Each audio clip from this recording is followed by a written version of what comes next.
Now, as the fallout from the unprecedented attacks against Israel continues, there are clear signs that Iran played a major role, not just in funding the atrocities, but planning them. During a 60-minute interview, President Joe Biden had this to say when asked about growing tensions in the region, and he had a message for Hezbollah, which controls regions in southern Lebanon.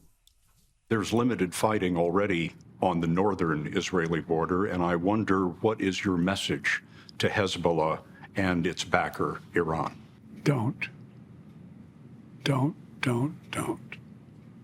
come across the border. Don't escalate this war. That's right. Kosha, the White House under Biden is just weak, ineffectual, and it seems like it's an invitation almost to tyrants, whether they be in Iran, whether they be in China or Russia, to do as they wish. I think a lot of people are making that observation, certainly in terms of what happened in the 4 years of the previous administration versus now. Maybe it's all coincidence, or maybe it is a direct consequence of the perception of the U.S. leadership being very weak and kind of not in control. I think he got the memo there about less is more. Just one word, don't is the answer. As opposed to when he freelances, he often steps in it, as we know.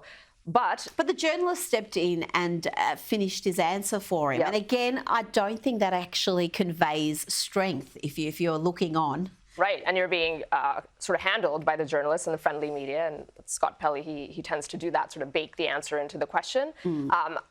The next obvious question is, okay, don't, how so? The U.S. doesn't have a magic wand to say don't. So is he intimating that he's going to stop funding to Iran? The $6 billion, that's got a lot of airplay, that gets laundered through and found its way into Hamas.